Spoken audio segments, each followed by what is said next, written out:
আমরা বেশিরভাগ মানুষকে গুরুত্ব দেই। গুরুত্ব কি জানেন? জোর করে কারো জীবনে থাকা যায় না।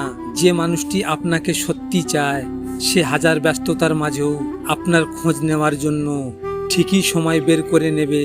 আর যার কাছে আপনার কোনো মূল্য নেই, সে অবসর সময়েও শত শত অজুহাত দেখাবে। যেখানে আপনার কোনো কদর নেই, সেখানে পড়ে থাকাটা ভালোবাসা নয়, বরং নিজেকে ছোট করা। ভালোবাসা মানে জোর করে নিজেকে চাপিয়ে নেওয়া নয়, নিজের আত্মসম্মান বজায় রেখে যে আপনাকে বুঝতে চায় না তার জীবন থেকে নীরবে সরে আসাই সবচেয়ে ভালো সিদ্ধান্ত। ক্ষমা মানে কি জানেন? ক্ষমা মানে নিজেকে ভালো রাখার আর এক নাম।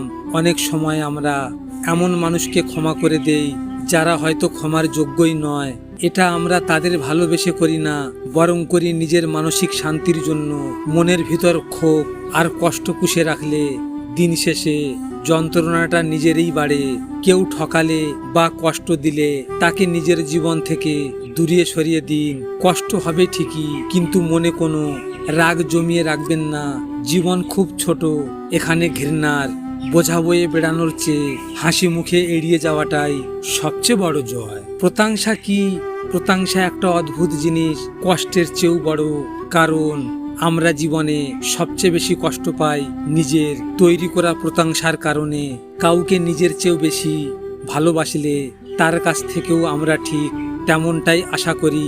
কিন্তু বাস্তব হলো, সবাই আপনার মতো করে ভালোবাসতে পারে না। তাই মানুষের কাছ থেকে অতিরিক্ত আশা করা ছেড়ে দিন। দেখবেন জীবনের অনেক কষ্ট এমনিতেই কমে গেছে। লজিক মোটিভেশন থেকে আমি গোপাল।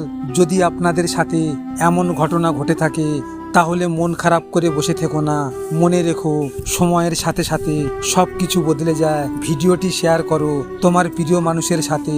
হয়তো তুমি এই কথাগুলো তার সামনে বলতে পারবে না, তাই এই ভিডিওটির মাধ্যমে তুমি তোমার মনের কথাগুলো তাকে জানিয়ে দাও। সব শেষে তোমরা ভালো থেকো, নিজের খেয়াল রেখো। ধন্যবাদ।